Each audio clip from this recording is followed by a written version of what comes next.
I sat in silence as my fiance's family mocked my father for eating a budget salad, treating him like he was invisible. They had no idea that just 3 weeks later, in the very same country club, the entire hall would stand and applaud him as member one.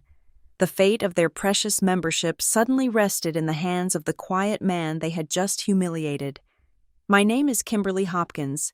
I am 29 years old, and on paper, I am a success story.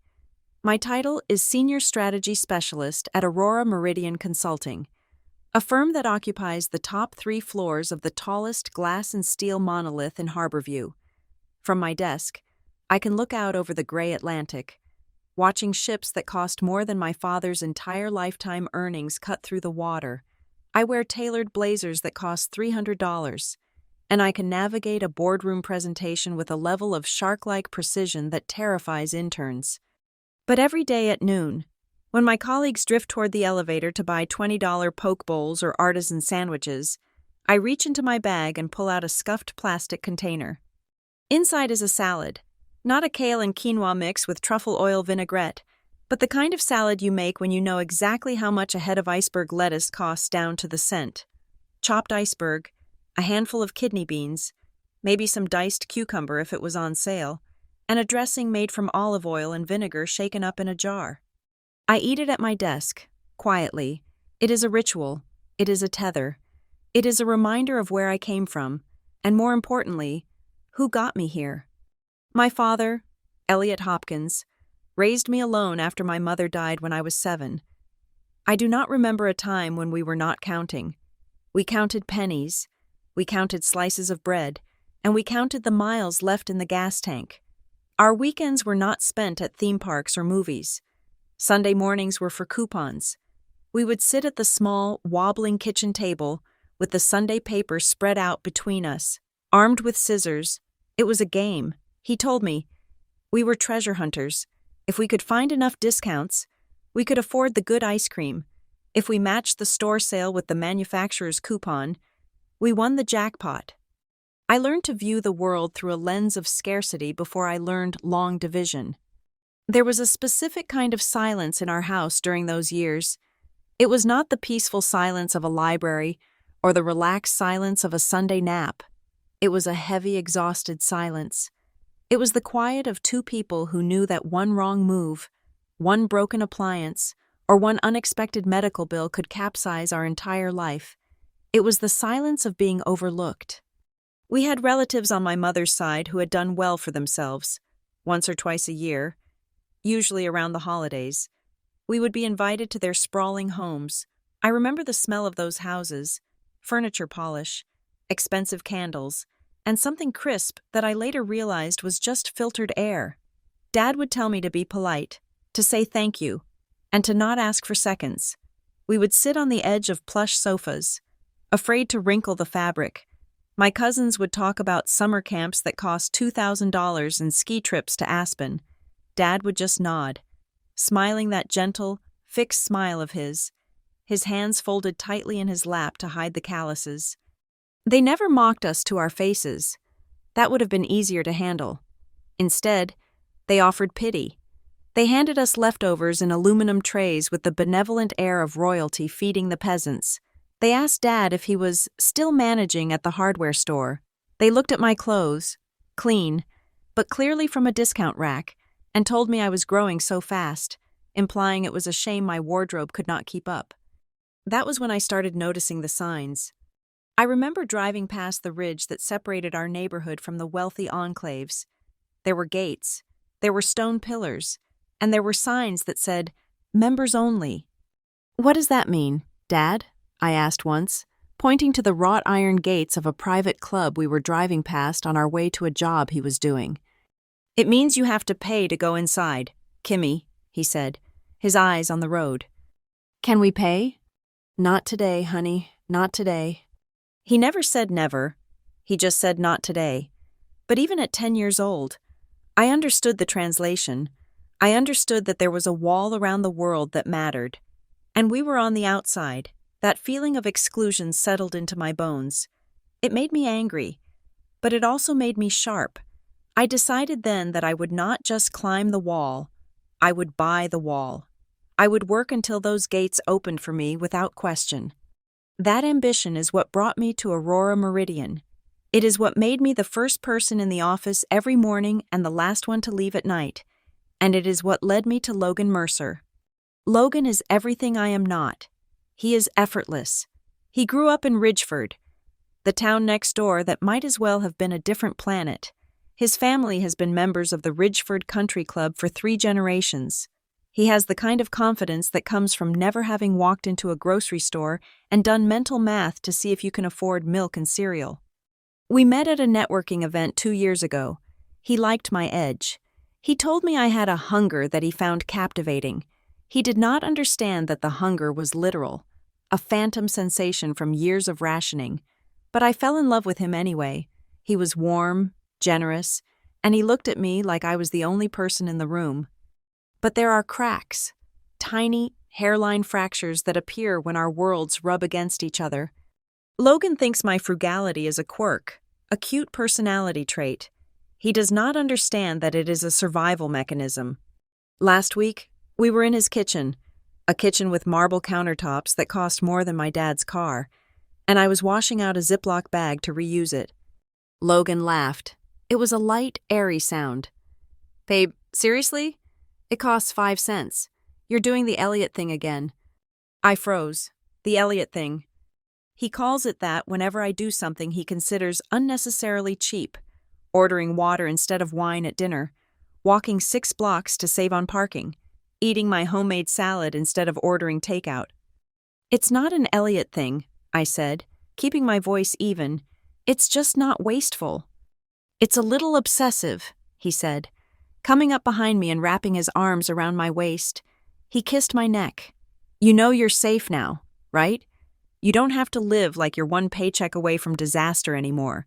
You're marrying a Mercer." He meant it to be comforting. I know he did. But it felt like a pat on the head. It felt like he was telling me that my father's life, the life that raised me, was something to be pitied and discarded. It stung because, deep down, a part of me agreed with him. I wanted to be safe. I wanted to be a Mercer.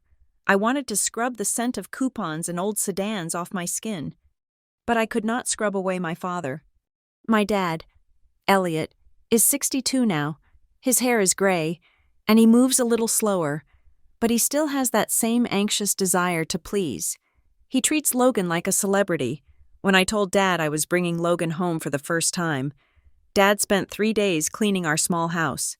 He bought the expensive coffee, the kind that costs $14 a bag, just in case Logan wanted a cup. "I just want you to be happy, Kimmy," Dad always says. "I just want you to have the things I couldn't give you." He doesn't realize that he gave me everything. He gave me the resilience to endure the 60-hour work weeks.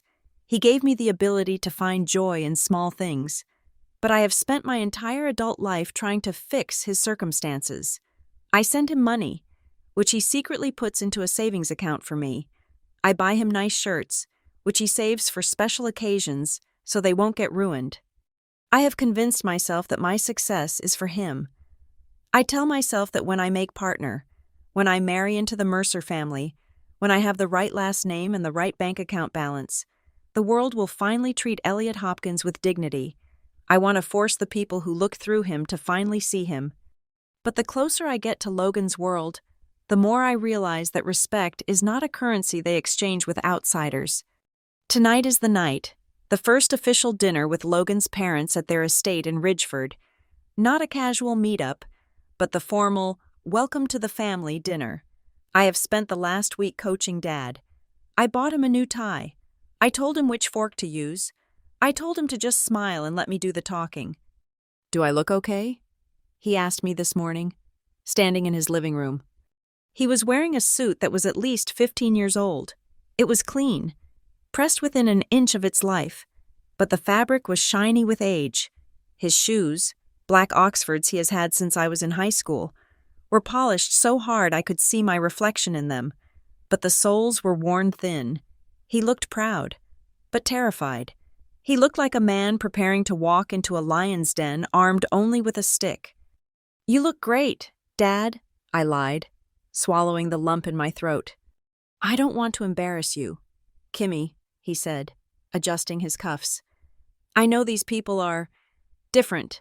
They're high society. I'm just a guy who knows how to fix a leaky pipe. You are my dad, I said fiercely, and you are better than all of them combined. I said it, and I meant it, but as I packed my salad for lunch today, staring at the wilted lettuce, I felt a familiar dread coiling in my stomach. I am bringing the two halves of my life together tonight, the glass tower and the coupon clipper, the Mercer legacy and the Hopkins struggle. I want to believe that love and character are enough to bridge the gap. I want to believe that Logan's family will look past the worn shoes and see the man who sacrificed everything for his daughter. But as I look out the window at the harbor, watching the yachts bob in the water, I can hear the echo of those members-only signs from 20 years ago. The gate is opening, but I'm terrified of what will happen when we step inside. I am terrified that the silence I grew up with, the silence of shame, of not being enough, is about to get a lot louder, and I don't know if I can protect him from it. I don't know if my love is a strong enough shield against the people who think a $10 salad defines a man's worth. The driveway leading up to the Mercer estate in Ridgeford was not so much a road as it was a statement of intent. It wound through manicured lawns that looked less like grass and more like green velvet that had been vacuumed into submission. As my car crunched over the pristine white gravel, I glanced over at my father. Elliot Hopkins was sitting in the passenger seat, his hands gripping his knees so tightly that his knuckles had turned the color of parchment. He was wearing his best navy suit, the one we had bought at a discount outlet 5 years ago. It was clean and pressed, but against the backdrop of the Mercer mansion, a sprawling structure of limestone and glass that looked more like a municipal library than a home, the fabric seemed to thin out before my eyes. We parked next to a fleet of vehicles that likely cost more than the house I grew up in, a Range Rover, a vintage Porsche, and a sedan so polished it mirrored the gray sky above. I reached over and squeezed Dad's hand. His skin was cold. "Just be yourself, Dad," I said, though the words felt hollow the moment they left my lips. In this zip code, being oneself was a liability unless that self came with a trust fund. The front door opened before we even reached the steps. Gregory Mercer stood there, framing the entryway like a king surveying his kingdom. He was a large man, built like a linebacker who had transitioned into boardrooms, with a handshake that was meant to crush rather than greet. Behind him stood Vivian Mercer. If Gregory was the fortress, Vivian was the sniper in the tower. She was slender, immaculate, and wore a smile that did not quite reach her eyes. Her gaze swept over my father, cataloging the scuff on his shoe and the slight fray on his collar in less than a second. And lounging on a silk settee in the foyer was Brielle, Logan's younger sister. She held her phone like a shield, barely glancing up as we entered. She offered a wave that involved only her fingers, her eyes remaining fixed on her screen as if the digital world held far more interest than the guests standing in her hallway. Logan appeared from the living room, looking relieved to see me. He kissed my cheek and shook Dad's hand, but I saw the way his eyes darted to his mother, checking her reaction. He was already managing the temperature of the room, playing the diplomat in a war zone I had not realized I had entered. Dinner was served in a dining room that felt like a museum exhibit. The table was mahogany, long enough to require shouting to be heard from one end to the other. We were served by a catering staff that moved with silent, ghostly efficiency. The first course was a deconstructed salad bar brought to the table on silver platters, allowing guests to assemble their own plates. It was an extravagant display of arugula, endive, candied walnuts, imported prosciutto, shards of aged parmesan, and dressings infused with truffles and champagne. I watched my father.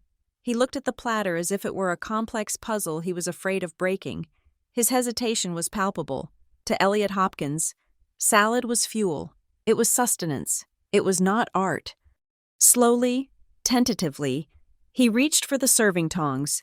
He bypassed the prosciutto. He skipped the expensive cheeses and the candied nuts.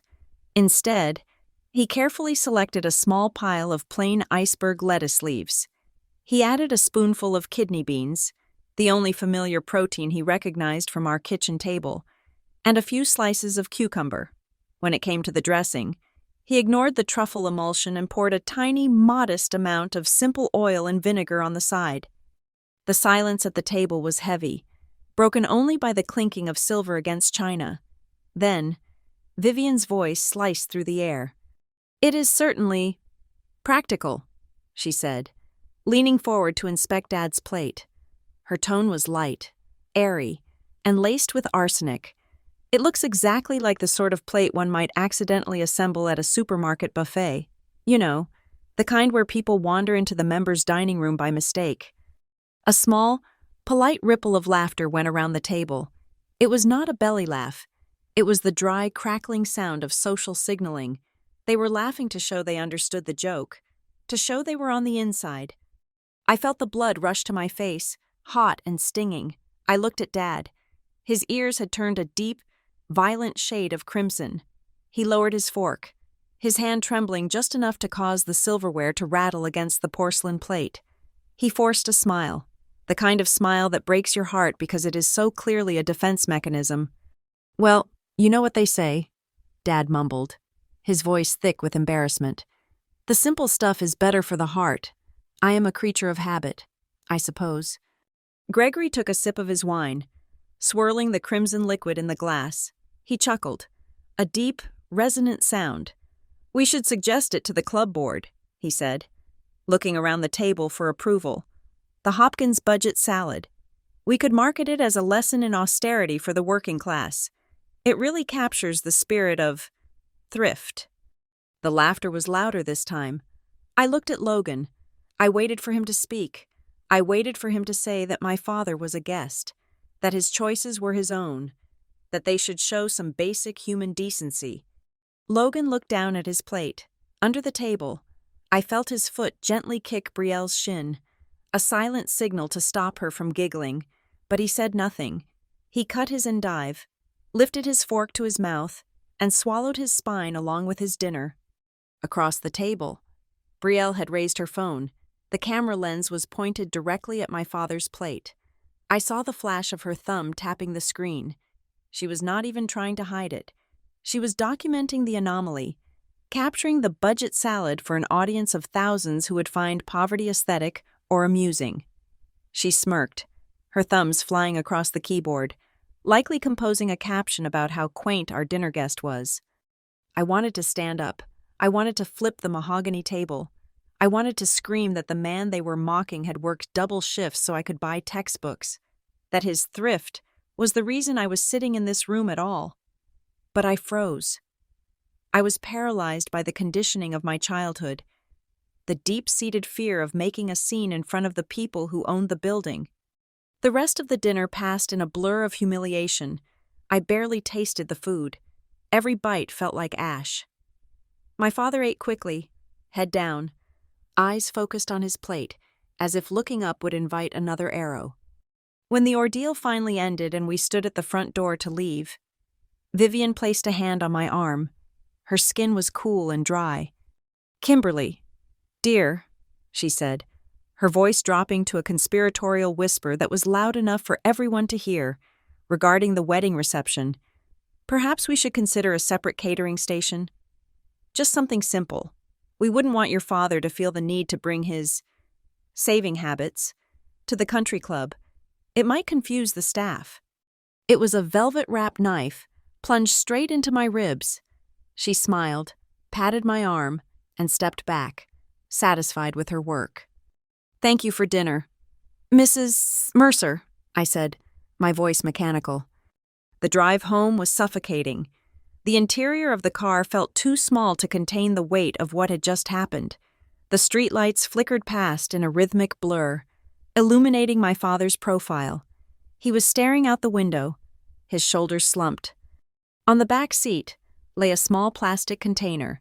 At the end of the meal, the staff had offered to pack leftovers. Dad, unable to break his lifelong habit of never wasting food, had accepted. Now, that box of expensive, uneaten salad sat there like a tangible artifact of his shame. "I am sorry, Dad," I whispered, gripping the steering wheel until my fingers ached. "I am so sorry. I should have said something." Elliot turned to me. His eyes were tired, surrounded by a web of wrinkles that seemed deeper than they had been this morning. He reached out and patted my hand, the same way he used to when I scraped my knee as a child. "Don't you worry about it, Kimmy," he said softly. "I am used to it. Sometimes people with that much money, they forget what they sound like. They don't mean any harm. It is just a different world." He was lying to protect me. He was absorbing the poison so I would not have to. He was trying to convince me that his dignity was a fair price to pay for my admission into their world. I looked in the rearview mirror at the plastic box on the back seat. It looked pathetic. It looked small. But as I drove through the darkness, leaving the gated community behind, a cold, hard realization settled in my chest. They had not just mocked a salad. They had appraised my father's entire existence and deemed it cheap, and by staying silent, by letting Logan look away, I had let them do it. The silence in the car was no longer the tired silence of my childhood. It was something new. It was the silence of a debt being calculated, a balance sheet being drawn up in my mind. They thought they were dealing with a man who counted pennies. They had no idea they had just insulted the daughter who had learned to count everything else. The digital assault began less than 12 hours after the disastrous dinner at the Mercer estate. I woke up to a notification on my phone, then another, and then a steady stream that vibrated against my nightstand like a nervous tick. When I opened my inbox, I found 5 new emails from Vivian Mercer. The subject lines were deceptively professional. Things like wedding aesthetic coordination and guest experience optimization. But the content was a masterclass in passive-aggressive warfare. The first email contained a 20-page PDF attachment titled Visual Standards for the Bridal Party and Immediate Family. It detailed acceptable fabric swatches, color palettes, and even specified the allowable knot styles for neckties. Buried in the third paragraph was a highlighted sentence that made my stomach turn. It read, "If any members of the bride's extended family experience financial friction in acquiring the appropriate attire, please do not hesitate to reach out. We have a discretionary fund allocated for assistance to ensure visual uniformity." It was charity wrapped in an insult. She was not offering to help my father because she cared about him. She was offering to pay for a costume so he would not ruin her set design. I sat up in bed, the cold light of the morning filtering through the blinds of my apartment. Beside me, Logan was still asleep, his breathing deep and even. He looked peaceful, unburdened by the complex calculus of class warfare that was currently consuming my morning. I looked back at the screen. The next email was a draft of the seating chart. I zoomed in. The head table was populated by the Mercer family, the wedding party, and a few key business associates of Gregory's. My father's name was not there. I scrolled. I kept scrolling. Finally, I found Elliot Hopkins, assigned to Table 19. Table 19 was near the kitchen doors, tucked behind a decorative pillar. Seated alongside a few distant cousins Logan had not seen in a decade, and the photographer's assistant. They were hiding him. They were taking the father of the bride and placing him in the architectural equivalent of a timeout corner. I needed to confront this head-on. I showered, dressed in my sharpest blazer, armor for the modern corporate battlefield, and texted Vivian. I asked for a meeting. She replied instantly, suggesting a mid-morning coffee at the Gilded Bean, a cafe in the Arts District where a latte cost $8 and the air smelled of roasted beans and superiority. When I arrived, Vivian was already seated. She looked immaculate in a cream-colored cashmere sweater that probably cost more than my car insurance for the year. She smiled as I approached, but her eyes were scanning me, checking for flaws. "Kimberly, darling," she said, gesturing to the chair opposite her. "I am so glad you could make time. There are so many moving parts to manage, aren't there?" I sat down, skipping the pleasantries. "Vivian, I saw the seating chart. Why is my father at table 19? And why is he not listed on the schedule for the toasts?" Vivian took a delicate sip of her tea. She set the cup down with a soft click. "Oh, that. Well, Gregory and I were discussing it last night. We want to be mindful of your father's comfort. You saw him at dinner the other night. The poor man looked positively terrified of the silverware. He was not terrified, I said, my voice tight. He was being polite while your family mocked him. Vivian waved a hand dismissively. You are being dramatic. Dear, the point is, the country club reception is going to be a high-pressure environment. Governors, senators, business moguls. We thought it might be overwhelming for him. We want to spare him the anxiety of having to perform in front of people people he has nothing in common with. She leaned in, her voice dropping to that faux maternal tone she used so well. Here is what we were thinking. We have the intimate rehearsal dinner the night before. Just family. Your father can sit at the head table there. He can give a speech if he likes. It will be cozy. Then, for the main reception at the club, we let the Mercer side handle the formalities. It keeps the aesthetic consistent, and your father can just relax in the background without everyone staring at him. It is for his own good, really. I stared at her. The cruelty of it was breathtaking. She was proposing segregation and calling it kindness. She wanted to erase him from the highlight reel of my life because he did not fit the brand image of the Mercer family. I am not putting my father in the corner. Vivian, I said. She sighed, looking at me like I was a stubborn toddler refusing to eat vegetables. Think about it. Kimberly, do you really want him stumbling over a speech in front of 300 people? Do you want him to feel inadequate? We are just trying to help you upgrade the experience. I left the cafe with my hands shaking. I called Logan immediately. I explained everything. The emails, the seating chart, the suggestion that my father be essentially demoted to a spectator at his own daughter's wedding. Logan listened, but I could hear the hesitation in his silence. Babe, listen, he said finally. Mom can be a little intense, I know. But maybe she has a point? Not about hiding him, of course not. But Dad is really stressed about this merger he's working on, and they just want everything to go smoothly. Maybe it would be easier for your dad if he didn't have to do the big speech? You are agreeing with her, I said, standing on the sidewalk, people streaming past me. I am not agreeing, Logan said, his voice pleading. I am just saying, look, I will talk to her. I will tell her to move him to a better table, okay? I will handle it. But he would not. I knew it. Logan was a peacekeeper, and peacekeepers never won wars. They just managed the surrender. He would go to his mother. She would guilt-trip him about family reputation, and he would come back to me with a compromise that was still an insult. That evening, I drove to my father's house. I needed to see him. I needed to remind myself of who I was fighting for. When I unlocked the front door, the house was quiet. The smell of simple laundry detergent and old wood greeted me, the scent of my childhood. I walked toward the living room and froze in the doorway. My father was standing in front of the hallway mirror.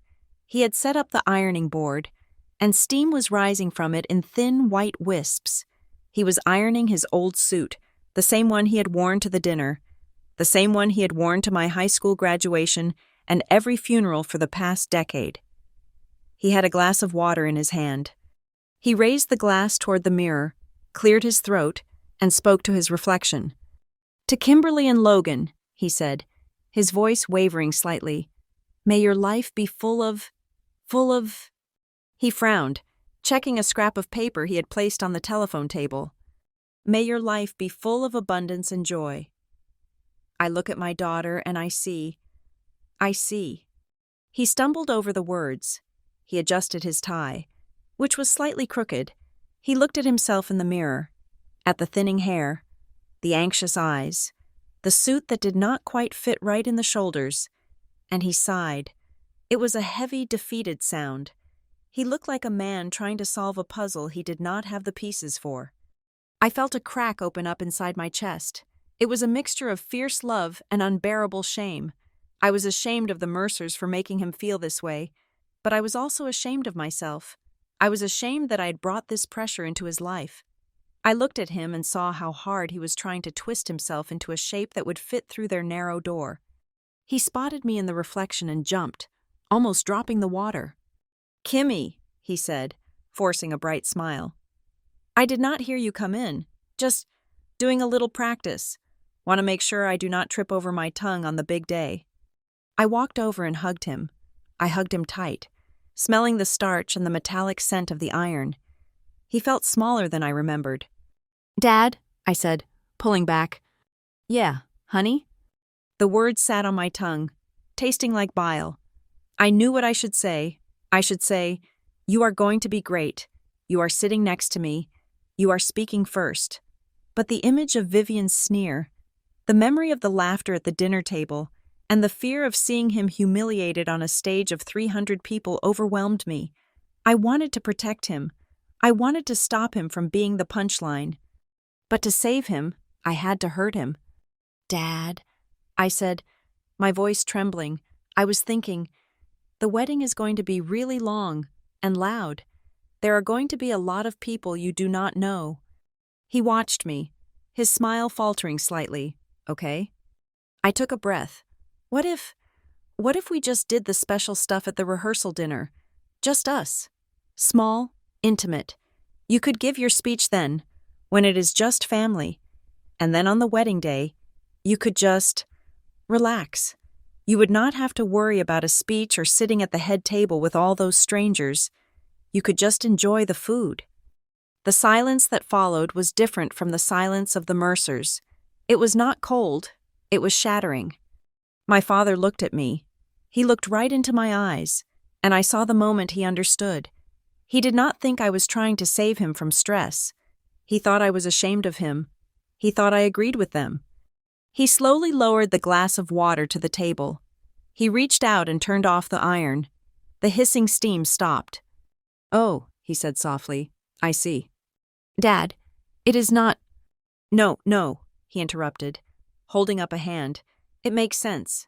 Kimmy, you are right. I am not good at the big speeches anyway. I would probably mess it up." His voice was steady, but his eyes were looking at the floor. "It is your day, sweetheart," he continued, turning back to the ironing board and beginning to fold the suit he had just spent an hour pressing.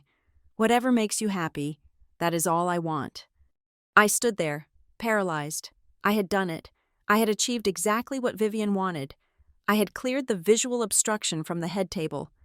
But as I watched him fold the suit, his movements slow and heavy, I realized I had just sided with the people who despised us against the only person who had ever truly loved me. I stayed for another hour, but the air in the house was thick with unspoken words. We talked about the weather.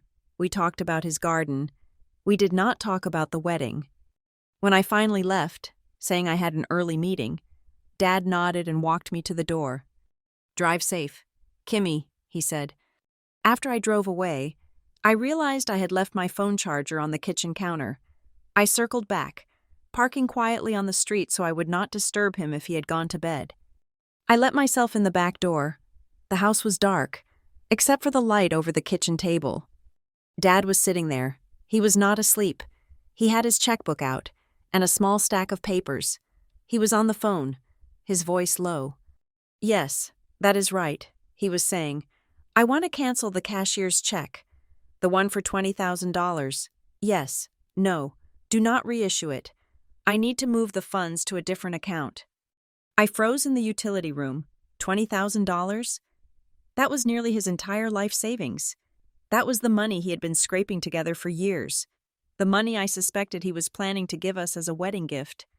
"I am reallocating it," Dad said into the phone. There is a specific investment I need to make. Something I should have done a long time ago. Yes, I will come into the branch tomorrow to sign the papers." He hung up the phone and sat there in the dim light, staring at the checkbook. He looked lonely. He looked like a man who had just realized that the world he tried to enter did not have a place for him, and perhaps neither did his daughter. I backed out of the door silently, tears streaming down my face. I could not go in there. I could not face him. I drove back to my glass tower apartment, back to Logan, back to the world of success and prestige. But the silence in my car was deafening. It was the silence of two people who had both cut off pieces of themselves to fit into a puzzle that was never designed for them. I had broken his heart to save his pride. and in doing so, I had lost the right to call myself his daughter, and Elliot Hopkins, the man who saved coupons to buy me ice cream, was plotting something with his life savings, something that felt less like a gift and more like a goodbye. Work became my sanctuary. After the humiliating dinner at the Mercers and the heartbreaking conversation with my father, I threw myself into the one thing I could control: data. I spent my days and most of my nights at Aurora Meridian, drowning out the guilt with spreadsheets and market analysis. If I was going to be the daughter who sold out her father for a wedding reception, I figured I should at least be a high-performing one. I was assigned to a massive due diligence project for a private equity firm looking to acquire a portfolio of luxury recreational assets across the state. It was dry, tedious work involving thousands of pages of property deeds, zoning permits, and historical ownership records. My job was to flag potential liabilities, liens, disputes, or environmental hazards. It was 2 a.m. on a Tuesday. The office was deserted, save for the cleaning crew vacuuming the hallway. My eyes were burning as I scrolled through a digitized ledger from 1982 regarding land acquisitions in the Ridgeford Valley. I was scanning for keywords like encumbrance or easement. And then, I stopped. Row 4212. Asset origin: Ridgeford Country Club Holdings. Original grantor: Elliot James Hopkins. Transaction type: partial sale, equity retention. I blinked. Assuming the lack of sleep was making me hallucinate, I highlighted the row. It was my father's name. Not just a similar name, but his full legal name. The address listed was the Old Miller Farm, Route 9, which was my grandparents' property before they passed away and the land was sold off. I had always been told that my grandfather sold the farm to pay off debts, and that Dad was left with nothing but enough cash to buy our small house in Harborview. That was the family lore. We were the people who lost the land, not the people who developed it. My heart started hammering against my ribs. I pulled up the digitized attachment linked to the entry. It was a scanned copy of a contract, typed on a typewriter. The ink faded to a rusty brown. It detailed the transfer of 40 acres of prime valley land, the land that now constituted the back 9 holes and the clubhouse of the Ridgeford Country Club. But it was not a straight sale. Clause 4. Section B. In exchange for a reduced cash settlement of $50,000, adjusted from fair market value of $150,000, the grantor, Elliot Hopkins, retains a perpetual car-transferable founder status. Designation: Member 1. I sat back in my ergonomic chair, the leather creaking in the silence of the empty office. Member 1. The document went on. It outlined privileges that sounded insane in the context of the current corporate structure: no annual dues, full access to all facilities, and then a paragraph at the bottom, initialed by both my father and the original developer, a man named Archibald Thorne. The moral clause: as the primary land contributor, Member 1 retains the right of ethical oversight.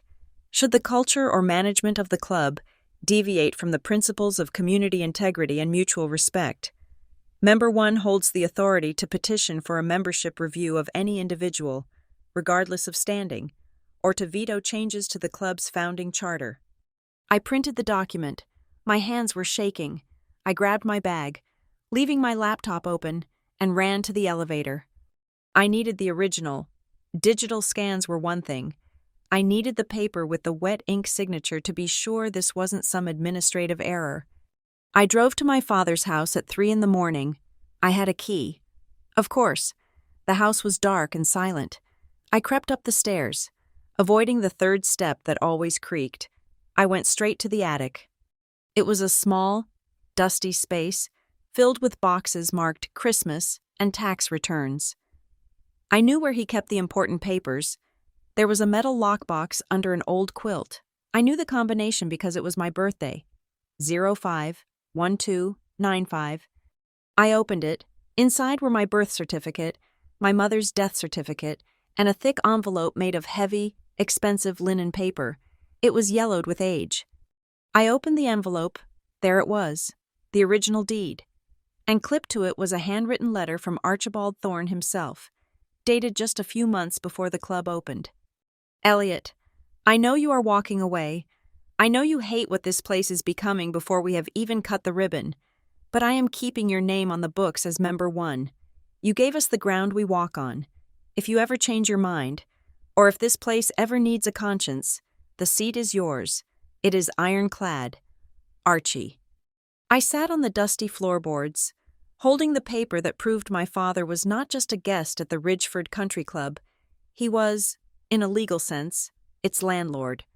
I heard footsteps below. Then the attic stairs creaked. Kimmy? My father's voice was rough with sleep.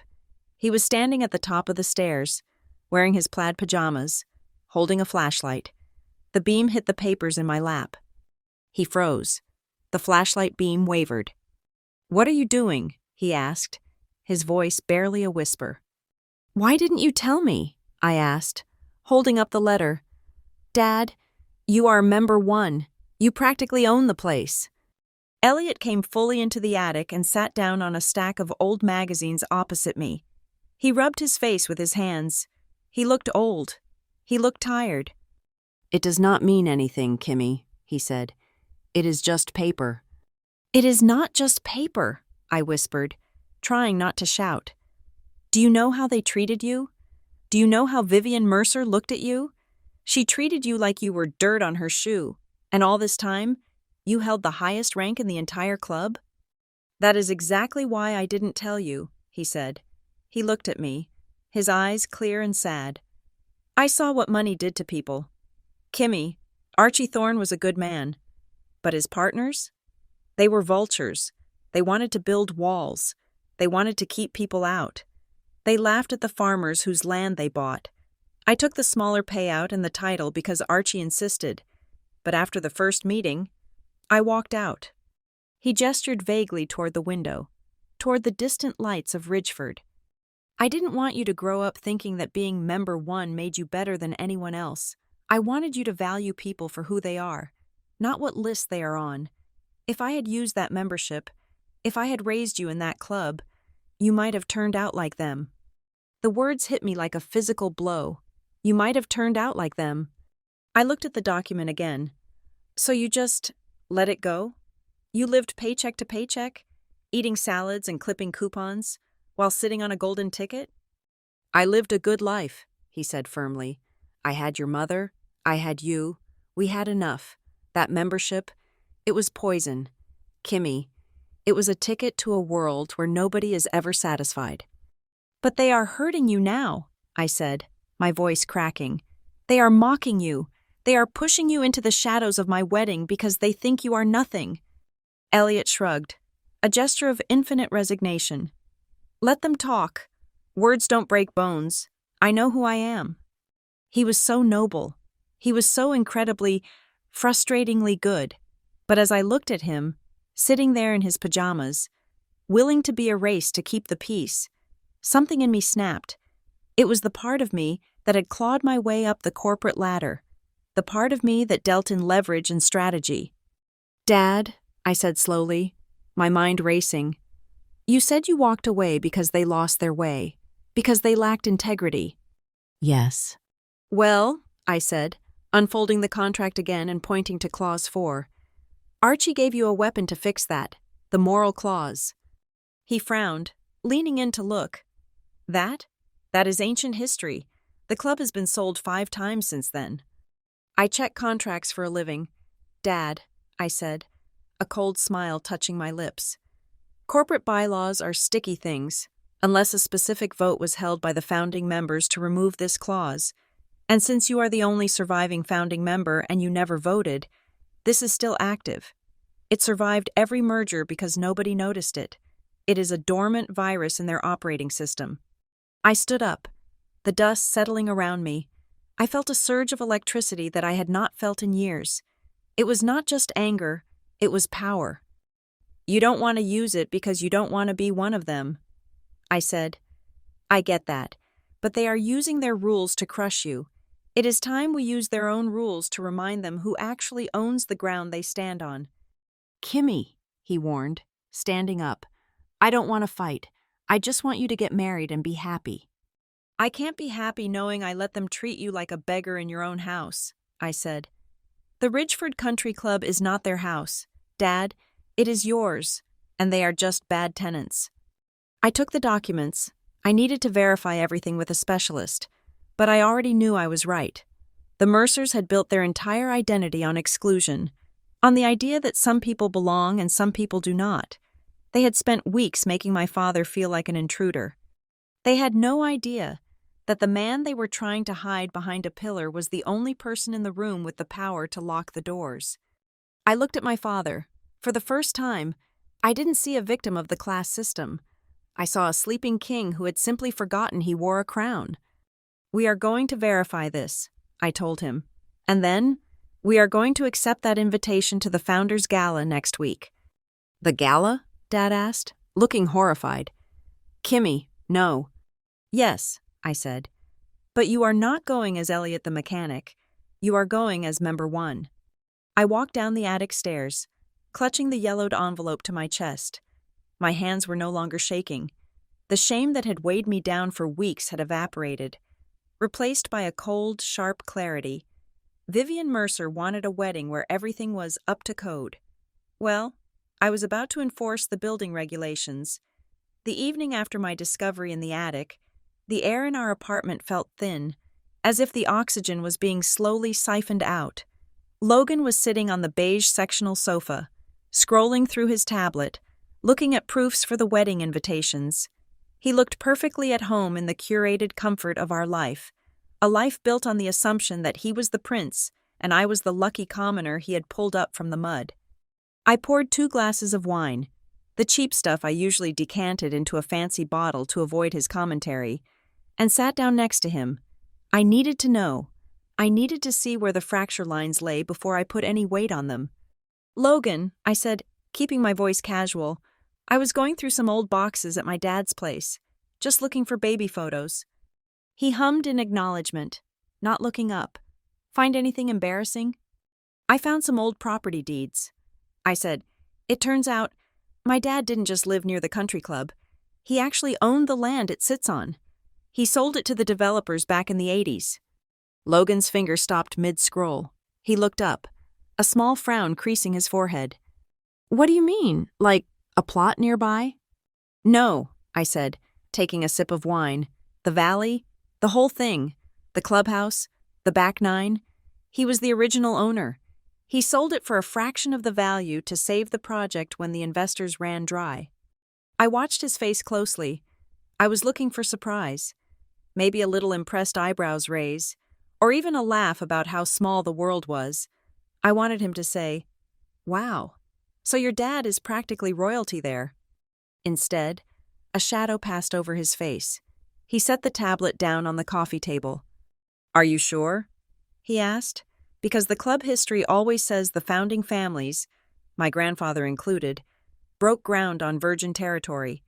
It is part of the lore, the pioneer spirit. It is in the legal records. "Logan," I said, feeling a cold knot form in my stomach. "Dad kept the original contracts. He actually has a title." Logan shifted, crossing his legs away from me. "Listen, Kim, that is interesting, but we should probably keep that under wraps." "Why?" I asked. He sighed, running a hand through his hair. "Because it complicates the narrative. My dad and the board talk a lot about the legacy of the club being a self-made triumph of the founding members. If it turns out the land came from, well, from a local guy who sold it cheap, it makes them look like they just exploited someone. It looks like they stood on someone else's shoulders." "You mean like they are standing on my dad's shoulders?" I asked, my voice sharpening. "Babe, don't make it political," he said, reaching for my hand. "I just mean, people in Ridgeford care about pedigree. If they find out the club is built on Hopkins land, they are going to whisper. They are going to say the Mercers and the Hales didn't build it. They just bought it. It diminishes the brand." I pulled my hand away. The brand. He was worried about the brand. "So let me get this straight," I said. "If there is a conflict between the truth about my father's sacrifice and your family's vanity project, you want to protect the vanity project?" Logan looked pained. It is not vanity. It is stability. My dad is on the board. This kind of rumor could affect his standing. Can we just let the past be the past? Your dad doesn't even care, right? He is happy with his life. Why stir up trouble? I stared at him. For 2 years, I had convinced myself that Logan was different from his parents. I told myself he was trapped in their world, but not of it. But in that moment, I saw the truth. He was not trapped. He was comfortable. He liked the view from the top of the tower, and he did not want anyone checking the foundation in case it was made of bones. Before I could answer, Logan's phone buzzed on the table. It was Vivian. He winced, then tapped the speakerphone icon. "Hey, Mom, we were just talking about—" "Logan, darling!" Vivian's voice floated out, crisp and metallic. "I just had a thought about the floral arrangements for the entry. Oh, and I wanted to ask Kimberly. Did she say something about her father having papers? I swear I heard you two talking when I called earlier, but the line dropped." Logan froze. He hadn't realized she had called a minute ago. He looked at me, panic in his eyes. I leaned toward the phone. "Yes, Vivian, I found the original deed. My father was the primary land grantor for the club, and he holds a founding membership." There was a long silence on the other end. I could almost hear the gears turning in Vivian's head, calculating risk and opportunity. "Well," she said slowly, "that is unexpected." "Does that change anything?" I asked. "About the seating chart? About treating him with respect?" Vivian laughed, a short, sharp sound. "Oh, Kimberly, do not be naive. A piece of paper from 40 years ago does not change social standing. However, if he truly has a founding claim, perhaps we can use it. The club is facing some zoning issues with the city regarding the new tennis pavilion. If we present your father as a local heritage partner who supports the expansion, yes, that could play well with the zoning board. A humble local face to soften the corporate image." I felt bile rise in my throat. She wanted to use him as a prop, again. "So you would acknowledge him?" I asked. "We would acknowledge his contribution," Vivian corrected. "Strictly for the zoning application. But let's not make a scene at the wedding. We still need to maintain standards. If he has rights, he should sign them over to the Mercer Trust so we can manage them properly. He wouldn't know what to do with that kind of leverage anyway." I ended the call. I didn't say goodbye. I just pressed the red button. Logan looked at me, his face pale. "Kim, she didn't mean it like that." "She meant exactly that," I said, standing up. "She wants to strip mine him, first for the land, now for the influence. And you sat there and let her." I grabbed my keys and walked out. I needed air. I needed a strategy that didn't involve the Mercers. The next morning, I took a personal day. I didn't go to the office. Instead, I drove to a small brick building on the edge of downtown Harborview. It was the office of Marcus Chen, no relation to anyone in Ridgeford, just a brilliant contract lawyer I had gone to college with. He specialized in corporate governance and loved sticking it to big institutions. I sat in his cluttered office, watching him read the yellowed documents I had taken from the attic. He read them once, then twice, then he whistled, a long, low sound. "Kimberly, do you know what this is?" he asked, tapping the moral clause. "I think so," I said, "but I need you to tell me if it holds up." "It holds up," Marcus said, grinning. "This isn't just a membership, it is a sovereignty clause.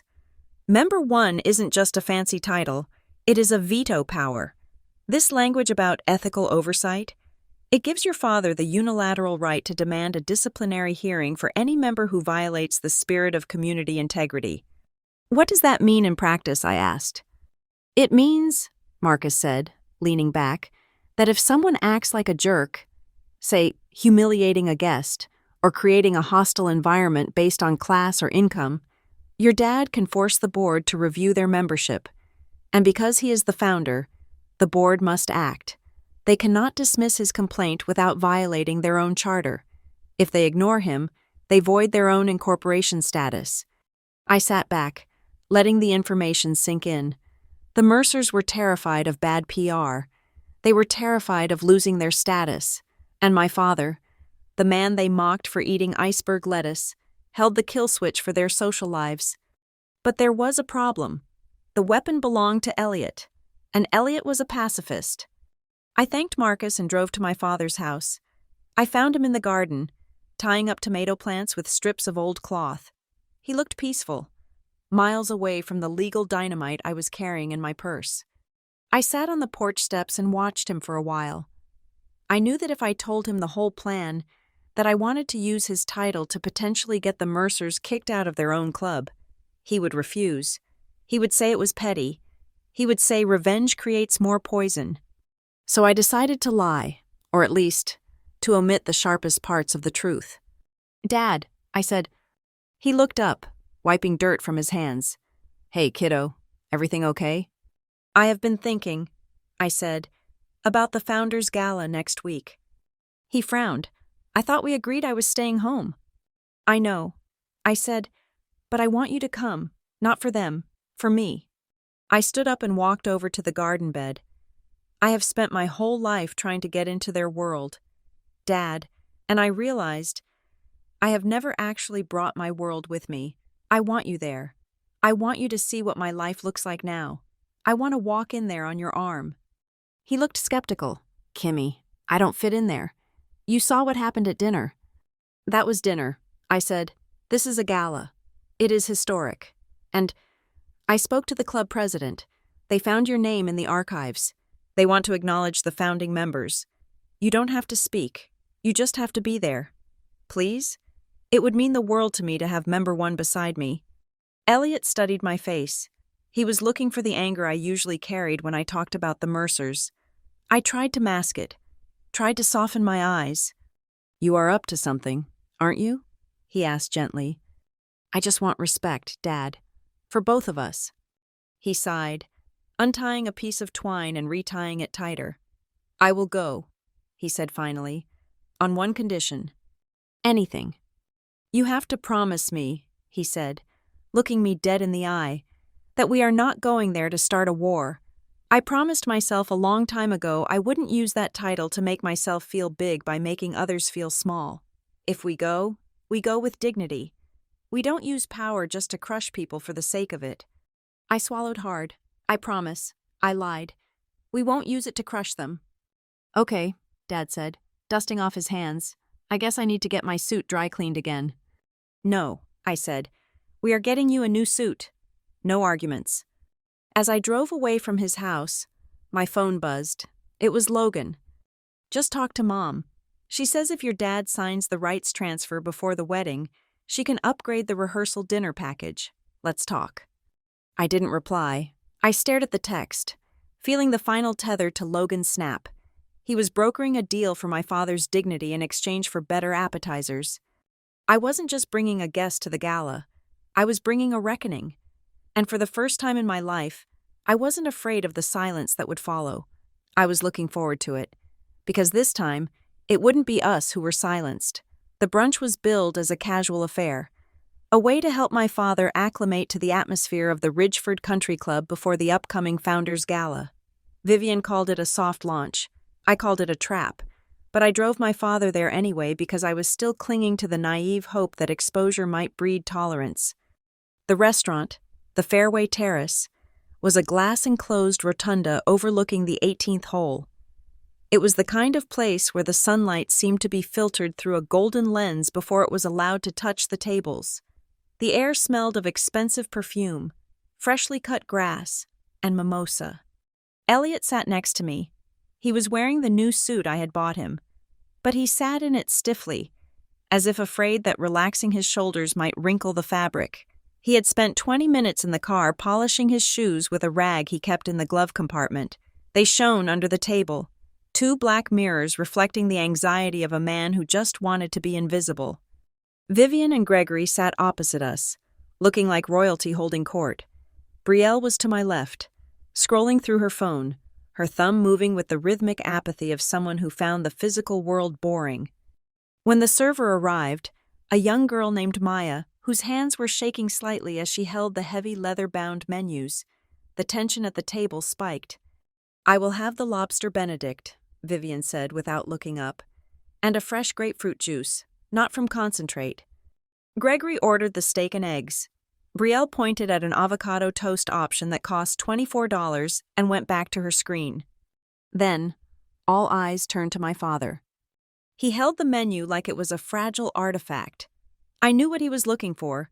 He was scanning the prices, doing the mental math, converting the cost of an omelet into hours of labor at his old job. "I will just have the house salad, please," Elliot said softly. Maya paused, her pen hovering. "Would you like to add protein to that, sir? We have grilled salmon, shrimp, or steak." "Oh, no thank you," Elliot said, offering her a warm, apologetic smile. "Just the greens are fine, and if you have any white beans, just a spoonful would be wonderful. And, He hesitated. He reached into his jacket pocket and pulled out a small, clean glass jar. It was an old jam jar, scrubbed free of its label, filled with a mixture of olive oil, lemon juice, and herbs. "I brought my own dressing, if that is all right," he said, his voice dropping to a whisper. "The doctor says I have to watch my sugar, and the restaurant ones are usually quite sweet. I hope that is not a problem." Maya looked confused for a second, but she smiled. "Of course not. Sir, I will put the order in." As Maya walked away, the silence at our table was absolute. It was not a peaceful silence. It was a vacuum. Vivian let out a sound that was half laugh, half sigh. She picked up her water glass, her manicured nails clicking against the crystal. "Well," she said, her voice carrying just loud enough to reach the table of silver-haired members sitting next to us, "that is certainly unique. Bringing one's own condiments to a 5-star establishment, it is very rural. It is for his health." "Vivian," I said, my hand tightening around my napkin. Vivian smiled, a tight stretching of lips that did not involve her eyes. "Of course, dear. It is just so practical. Mr. Hopkins is very cautious. I suppose when one is used to the supermarket buffet lifestyle, everything here seems a bit too rich, doesn't it?" A ripple of laughter came from the neighboring table. I saw a woman in pearls lean over to her husband and whisper something. They both looked at my father's jam jar sitting on the white tablecloth like it was a contaminant. Gregory leaned back, unbuttoning his suit jacket. "You know, we should tell the chef about this. Maybe we can get a new item on the menu. The Hopkins budget salad, iceberg lettuce, canned beans, and BYO dressing. It really captures the spirit of the current economy, a signature dish for the savings-conscious demographic." The laughter was louder this time. It wasn't just a chuckle. It was a performance. They were performing their superiority, using my father as the prop. I looked at Brielle. She had stopped scrolling. She had her phone raised. The camera lens pointed directly at the jam jar, then panning up to my father's face, then panning over to the lavish buffet spread in the background. I knew exactly what she was doing. She was framing the shot, the poverty aesthetic, the intrusion of the unwashed. She typed something on the screen, a smirk playing on her lips. I looked at Dad. He had heard every word. His face was a mask of forced neutrality, but I saw his hand. He was gripping his fork so hard that his knuckles were white. The veins in his hand stood out, blue and pulsing. He was staring fixedly at the tablecloth, studying the weave of the fabric as if his life depended on it. He slowly unclenched his hand and pushed the bread basket toward me. The basket was filled with artisanal rolls and expensive pastries. "Here, Kimmy," he said, his voice steady but incredibly quiet. "You have a croissant. I know you like the almond ones." "Dad, I don't—" "Take it," he insisted, forcing a smile that didn't reach his eyes. "It is included in the price. No sense letting it go to waste. This stuff is too fancy for me anyway. I am better off with my leaves." He was retreating. He was making himself small, trying to occupy as little space as possible so they would stop shooting at him. He was accepting their premise, that he was lesser, that his food was lesser, that he did not belong. Just then, Maya returned with the drinks. She was balancing a heavy tray. As she reached over to place Vivian's grapefruit juice, her elbow bumped against the back of Gregory's chair as he shifted his weight. The glass wobbled, A small amount of juice sloshed over the rim and splashed onto the pristine white tablecloth, just inches from Vivian's sleeve. It was a minor spill, a few drops. Vivian gasped, as if she had been doused with acid. She recoiled, her chair scraping loudly against the floor. "Oh, for heaven's sake," she snapped. Maya froze, her face draining of color. "I am so sorry, ma'am. I will get a cloth right away." Vivian glared at the girl. Her eyes were cold, hard flints. "Is it so hard to pay attention?" Vivian hissed. "This is silk. Do you have any idea what this costs? Honestly, the standard of service lately, it is starting to feel like a roadside diner in here." She shot a pointed look at my father, then back at Maya. "I suppose that is what happens when we lower the bar," she continued. "We get clumsy service to match the budget clientele." The connection was explicit. She wasn't just yelling at Maya. She was drawing a line between the spilled juice and my father's salad. She was saying that the presence of cheap people brought cheap problems. Maya looked like she was about to cry. She was young, maybe 19, likely working this job to pay for college, just like I had. She stood there, paralyzed by the shame of being dressed down by a woman whose handbag cost more than Maya's tuition. My father looked down, his shoulders slumping. He looked ashamed, as if he believed Vivian was right, that his presence was the contagion that had caused this mess. Something inside me snapped. It was not a loud snap. It was the quiet, final click of a lock turning. I stood up. "Kimberly?" Logan said, looking up from his phone for the first time. I ignored him. I picked up my napkin and walked over to where Maya was standing. I gently took the cloth from her trembling hand. "It is okay," I said to Maya, my voice clear and loud enough to cut through the murmur of the dining room. "Accidents happen." I wiped the droplets from the table. Then I looked directly at Vivian. "You know, Vivian," I said, keeping my tone deadly calm. "A stain on a tablecloth can be bleached out. But treating people like garbage, that leaves a mark you cannot wash away." The room went silent. Forks hovered halfway to mouths. The silver-haired couple at the next table stared. Vivian's mouth opened, then closed. She looked shocked that the furniture had suddenly started speaking. "Kimberly," she sputtered, a nervous laugh escaping her. "I was just—" "You were just bullying a teenager because you felt like being cruel," I interrupted. "And you were using my father to do it." I turned to Maya. "You are doing a great job. Don't let anyone tell you otherwise." Maya looked at me, her eyes wide and watery. "Thank you," she whispered.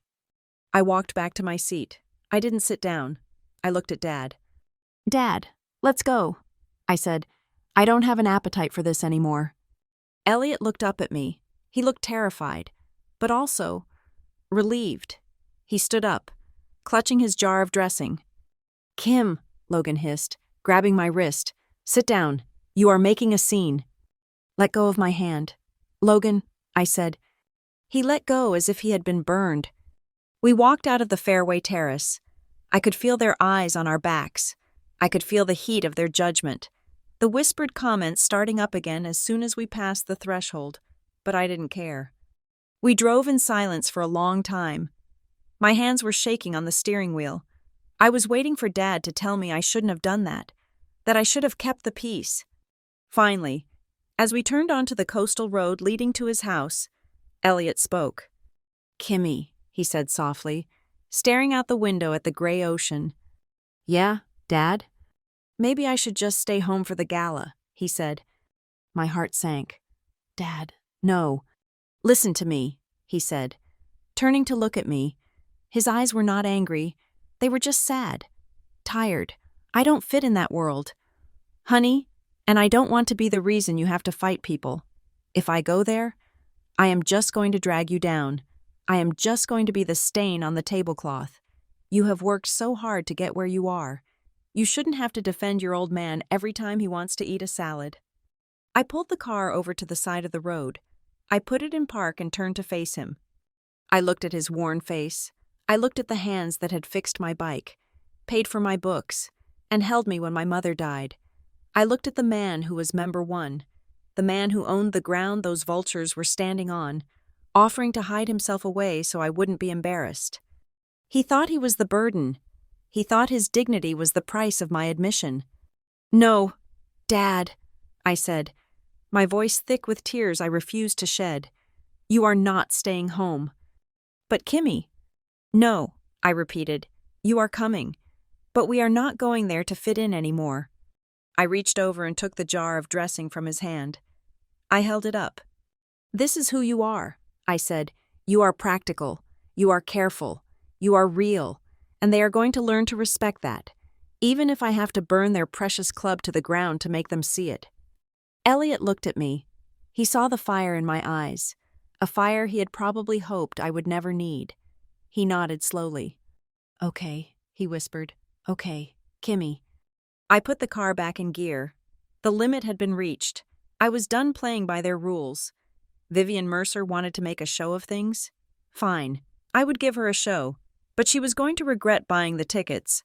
The 48 hours leading up to the Founders Gala were not spent sleeping. They were spent in the quiet, sterile hum of legal offices and the plush, leather-scented boardroom of the Ridgeford Country Club.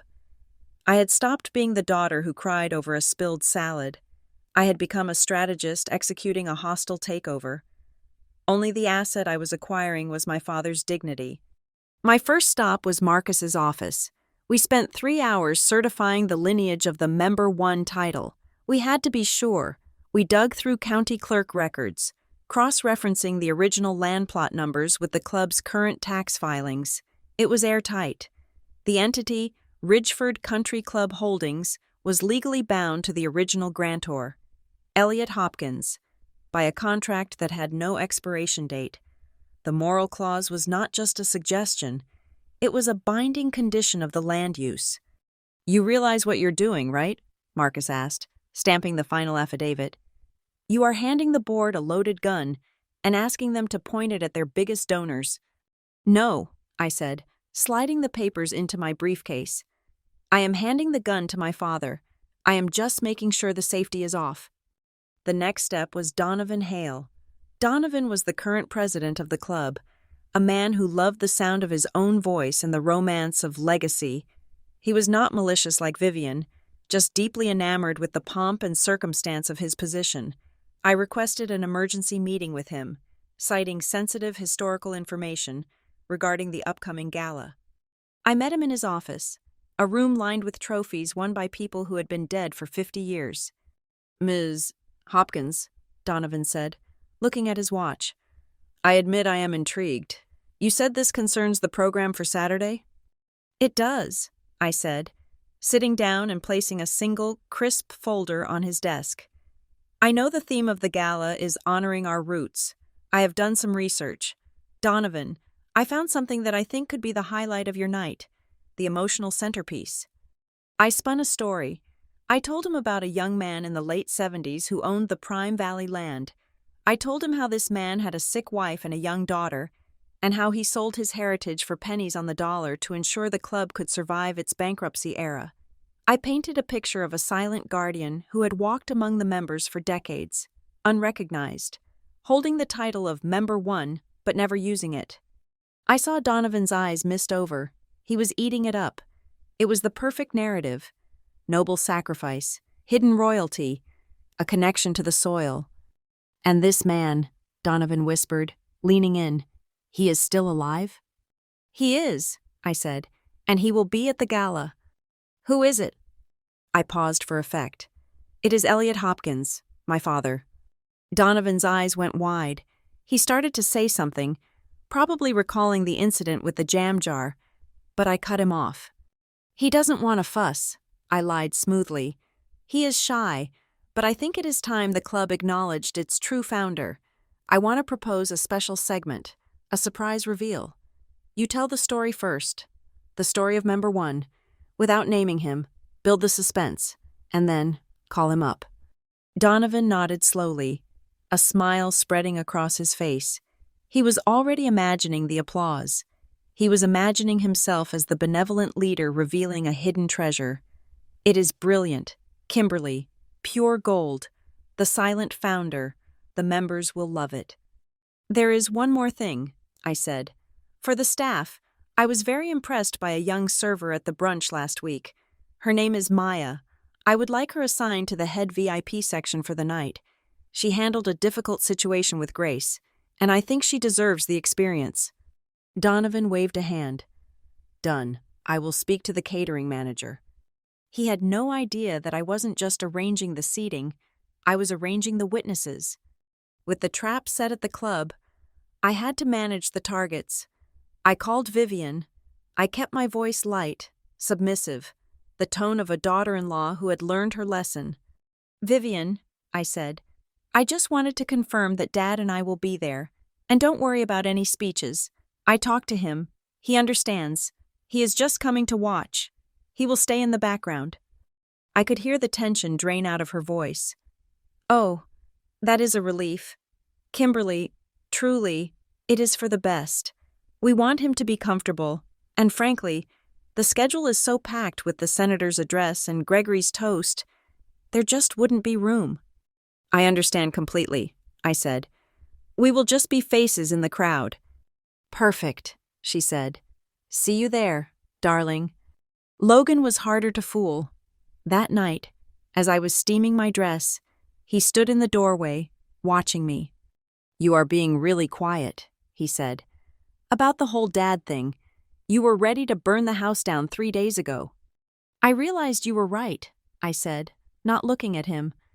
Fighting won't change who they are. Dad just wants to see me happy. If I make a scene, I ruin that for him. Logan exhaled, stepping into the room to hug me from behind. I knew you would get it. I know my family can be much, but they mean well, and once we are married, we can work on them, slowly. I let him hug me. I felt the warmth of his chest, the familiarity of his scent. A part of me, the part that had loved him for 2 years, wanted to scream at him to run, to tell him to get his parents out of the state before Saturday, but the other part of me, the part that remembered my father's trembling hands at the brunch, stood still and said nothing. Yeah, I said, slowly. The final piece of the puzzle was Dad. I couldn't tell him the truth. If he knew I was orchestrating a public shaming of the Mercers, he would refuse to go. He was too kind. So I had to manipulate him, too. It made me feel sick, but I swallowed the nausea. I went to a high-end menswear boutique in the city. I didn't go to the discount rack. I went to the bespoke section. I picked out a suit in a deep, rich charcoal wool.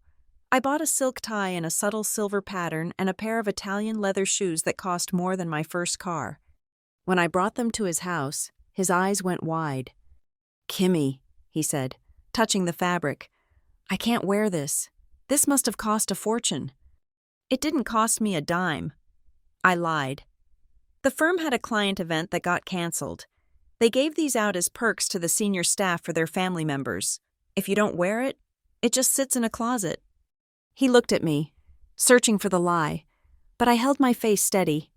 Well, he said, a small smile appearing, it is a shame to waste it. When he put it on, the transformation was physical. The cut of the suit squared his shoulders. The quality of the fabric made him stand taller. He didn't look like a mechanic. He didn't look like a budget eater. He looked like a statesman. He looked like exactly what he was, the man who owned the ground. You look handsome, Dad, I said, adjusting his tie. I feel like an imposter. He laughed nervously. I hope I don't spill anything on it. You won't, I said, and even if you do, it doesn't matter. You are the most important person in that room. He patted my cheek.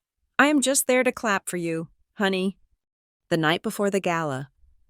I sat at my laptop and typed out a document. It was a formal proposal for a bylaw amendment to the Ridgeford Country Club Constitution. Proposed Amendment Section 12.4. The preservation of dignity. Any member found to engage in the public humiliation, harassment, or derogatory treatment of guests, staff, or fellow members based on socioeconomic status shall be subject to immediate disciplinary review by the Ethics Committee. Upon the invocation of Member 1, such review is mandatory and binding. I printed it on heavy bond paper. I sealed it in a thick cream envelope. On the front, I wrote, "For the President, to be opened only after the founder's tribute." I would hand it to Donovan right before the ceremony began. He would think it was just a thank you note or a donation. He wouldn't realize it was a warrant. I looked out the window of my apartment at the city lights. I thought about the members-only signs that used to intimidate me. I thought about the silence in our kitchen when we didn't have enough money for meat. I thought about Vivian's laugh when she called my father's food rural. They had built a fortress to keep people like us out. They didn't realize that they had built it on our land, and tomorrow, the landlord was coming to collect the rent. I turned off the light. I was ready. The grand ballroom of the Ridgeford Country Club was not designed to make people feel comfortable. It was designed to make them feel small. The ceiling soared 30 feet high, draped in cascades of silk and crystals that caught the light of a dozen massive chandeliers. The air itself seemed to vibrate with the low hum of a string quartet playing in the corner, a sound that was less like music and more like the soundtrack to a very expensive dream. The Mercers entered first. They moved in a phalanx, a practiced formation of wealth and power. Gregory looked like a senator in his tuxedo, his chest broad, his smile fixed. Vivian was a column of shimmering gold sequins, reflecting the light with every step. Her arm looped through Logan's. Brielle trailed them, phone in hand, broadcasting their entrance to her digital following. They walked as if the red carpet had been rolled out specifically for the soles of their shoes. They greeted people with air kisses and firm handshakes, accepting the adoration of the room as their due. I walked a few paces behind them, my arm linked with my father's. Elliot looked distinguished in the charcoal suit. The tailoring was perfect. It hid the stoop in his shoulders from years of bending over engines and garden beds. But I could feel the tremor in his arm. He was breathing in shallow, controlled sips. "Just keep walking, Dad," I whispered, squeezing his bicep. "You look better than any of them." He managed a weak smile. "I feel like I'm crashing a party." Kimmy. As we moved deeper into the room, the whispers started. They were faint at first, like the rustling of dry leaves, but they grew distinct as we passed the tables near the bar. I saw a woman in emerald silk lean toward her husband, shielding her mouth with a champagne flute. "That is him," she murmured, her eyes darting toward Dad, "the man from the brunch, the one with the jar." Her husband chuckled, a low, dismissive sound. "The salad guy?" I heard he asked the chef for a discount on the lettuce. I felt Dad stiffen. He had heard it too. He stared straight ahead, his jaw set, focusing on a point on the far wall to avoid making eye contact with the people who were dissecting him. Vivian stopped near the center of the room, where a group of VIPs, a state senator, 2 bank CEOs, and a real estate tycoon, were holding court. She pulled Logan into the circle, introducing him as the future of the Mercer Empire. Then, she saw us standing awkwardly at the periphery. For a second, annoyance flickered across her face, but she smoothed it over with a plastic smile.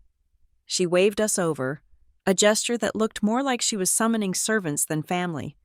"And this is Kimberly, Logan's fiancé," Vivian announced, her voice pitching up an octave, "and her father, Elliot." The senator extended a hand. "Mr. Hopkins, a pleasure. What line of work are you in?" Before Dad could answer, Vivian cut in. She placed a hand on the senator's shoulder, laughing lightly. "Oh, Elliot is retired. He is a very simple man. He enjoys the quiet life. You know, gardening, DIY projects. He finds all of this." She gestured vaguely at the room. "A bit much. We are just trying to get him used to the finer things." She didn't call him a mechanic. She didn't say he raised a daughter alone. She painted him as a quaint, rustic simpleton who had stumbled into the palace. The senator lost interest immediately. He gave Dad a polite nod and turned back to Gregory. "So, about the new zoning for the tennis pavilion." Dad pulled his hand back. He looked at his shoes, the expensive Italian leather that suddenly felt too tight. He looked like he wanted to vanish. I looked around the room. I saw Maya, the young server from the brunch. She was standing near the stage with a tray of champagne, wearing her crisp black uniform. She caught my eye and gave a tiny, almost imperceptible nod. She was ready. The lights in the ballroom dimmed. The string quartet faded into silence. A spotlight cut through the darkness, illuminating the podium at the front of the room. Donovan Hale, the club president, stepped into the light. He was a man who wore authority like a second skin. He adjusted the microphone, the feedback whining for a split second before clearing. "Ladies and gentlemen, distinguished guests, founding families," Donovan began, his voice booming. "Welcome to the 50th Annual Founders Gala." Applause rippled through the room. Vivian clapped elegantly, her chin raised. "Tonight," Donovan continued, "we celebrate our history. We celebrate the visionaries who looked at a wild valley and saw a sanctuary. We talk often of the Mercer family, the Hale family, the Thorns, the names on our buildings." He paused, looking down at the podium. He picked up a piece of paper, the script I had helped him refine just hours ago. But history is rarely as simple as the names on a plaque. Tonight, I want to tell you a story that has been lost in our archives for over 40 years. The room went quiet. People loved a secret. In 1982, this club was on the brink of collapse before it even opened, Donovan said, his voice dropping to a storytelling cadence. Interest rates were sky high. The original investors pulled out.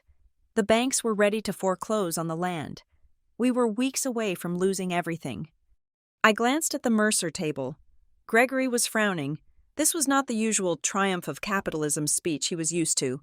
Vivian looked impatient, checking her diamond watch. "To save the project," Donovan said, "the developers needed the land, all of it, but the owner of the central 40 acres, the heart of our course, was not a developer. He was a young local man, a man with a young daughter and a mountain of family debt." Dad's head snapped up. He looked at the stage, confusion clouding his eyes. "The developers offered him a buyout," Donovan continued, "but they couldn't pay him what the land was worth. They offered him pennies. They told him it was the only way to save the community project. Most men would have walked away. Most men would have sold to a strip mall developer for triple the price." Donovan looked out over the crowd. But this man didn't. He signed the deed. He took the loss. He did it because he believed that the land should remain beautiful. He asked for only one thing in return, a single clause in the contract, a permanent, non-transferable membership for his family, a seat at the table that he never intended to sit in. A murmur ran through the crowd. I saw the senator whispering to the bank CEO.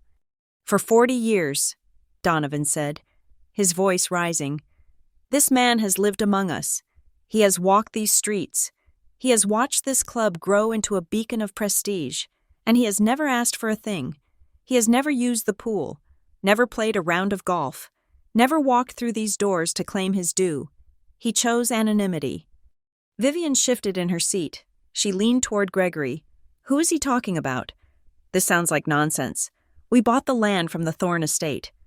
Donovan ignored the murmurs. He looked down at the paper again. "We call him Member 1, the first member, the only member who holds the moral clause, the guardian of our club's integrity. Member 1." The words hung in the air like smoke. Donovan looked up. His eyes scanned the room, searching the darkness beyond the spotlight. "We thought he was gone. We thought he had moved away. But recently, we discovered that he is still here. And tonight, for the first time in the history of the Ridgeford Country Club, we would like to honor him properly."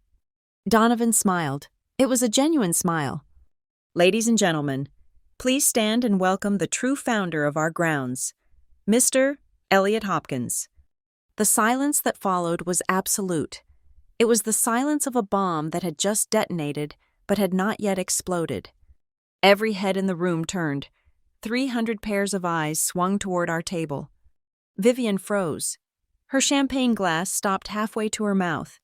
She stared at the stage, then at my father, her eyes wide with a mixture of horror and disbelief. Gregory's jaw went slack. The smug smile slid off Brielle's face as she lowered her phone. Dad sat there, paralyzed. He looked at me, his eyes wide with panic. "Kimmy," he whispered, his voice shaking. "What did you do?" I stood up. I reached down and took his hand. His palm was sweating. "I told the truth, Dad," I said loud enough for the nearby tables to hear.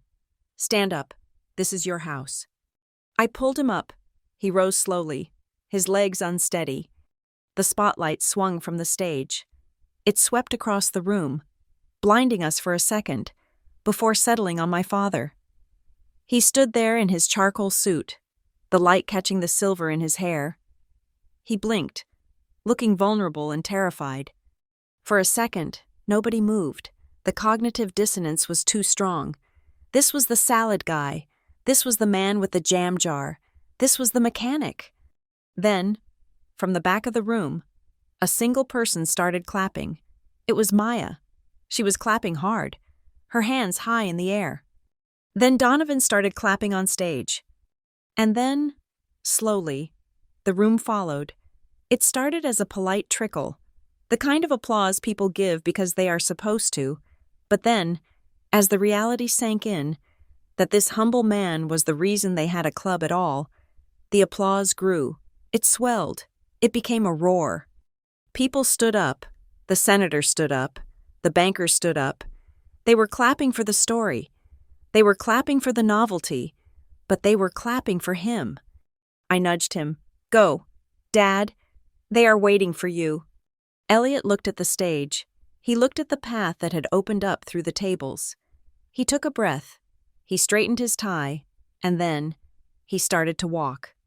I walked beside him, a step behind. I watched the faces of the people we passed.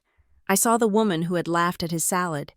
She was clapping now, a look of stunned embarrassment on her face. I saw the man who had made the joke about the budget menu. He was nodding respectfully. We passed the Mercer table. Vivian was sitting down. She was the only person at her table still seated. She looked small. She looked like a queen who had just realized her throne was made of cardboard. Her eyes met mine, and for the first time, I didn't see superiority. I saw fear. She realized that the narrative she had carefully constructed, the narrative of the wealthy Mercers tolerating the poor Hopkins, had just been inverted. Gregory stood up as we passed, but he looked confused, like he didn't know whether to shake Dad's hand or call a lawyer. Logan was standing, looking at me with a mixture of awe and betrayal. Dad reached the stairs to the stage.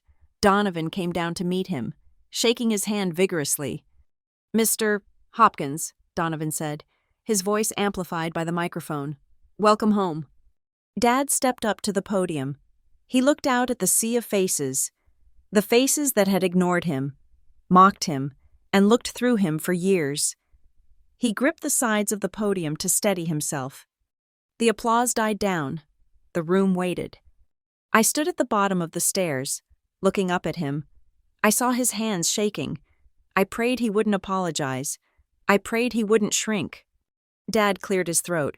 He looked directly at the Mercer table, then swept his gaze across the room. "Thank you," he said, his voice quiet but amplified by the speakers so that it filled every corner of the room. I didn't expect this." He paused. He reached into his pocket and touched the outline of the speech I knew he hadn't written. "I am not a public speaker," he said. "I am just a man who loves this valley." He looked at me. A small, genuine smile touched his lips. "And I am a father who taught his daughter that a person's worth isn't measured by what is on their plate, but by who they are when nobody is watching."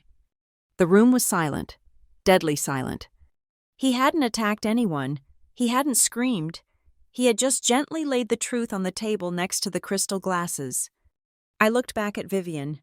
She had turned pale, her makeup standing out like a mask against her skin. She knew. She knew that the power had just shifted. The budget salad was no longer a joke.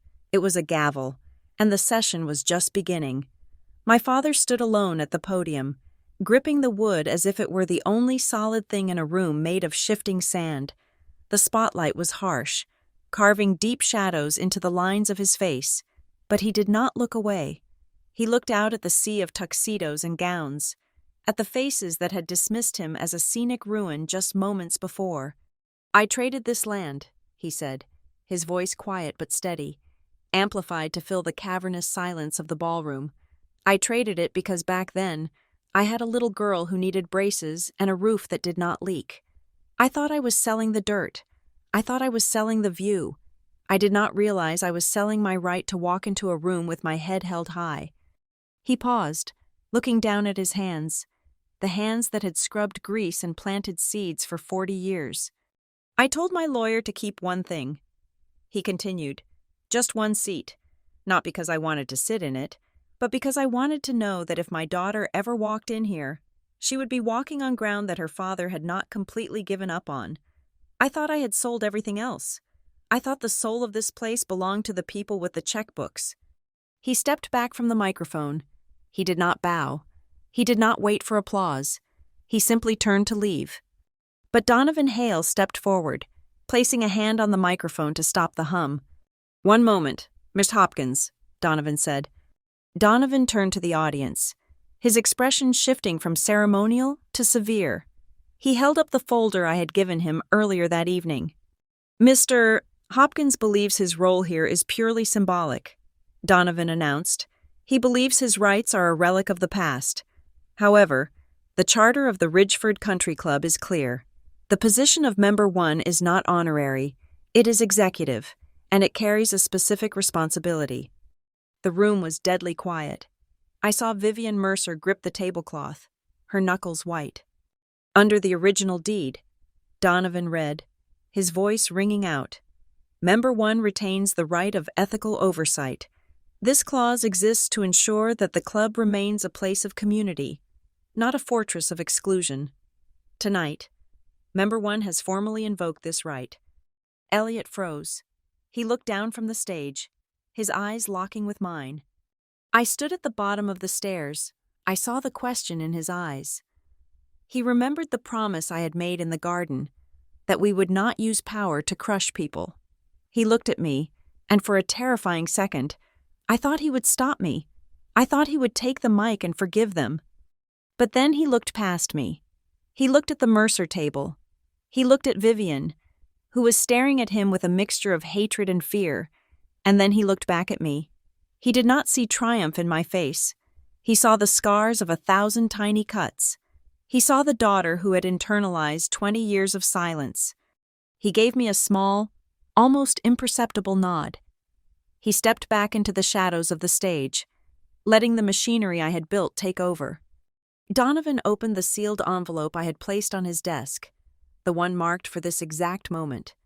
"At the request of Member 1, Donovan said, the board has reviewed a proposed amendment to our bylaws. Effective immediately, the club has adopted Section 12.4, the preservation of dignity." He scanned the room, his eyes landing squarely on the Mercer table. "This amendment states that any member who engages in the public humiliation, harassment, or derogatory treatment of guests or staff based on socioeconomic status is in direct violation of the club's founding principles." A murmur ran through the crowd. It was the sound of a tide turning.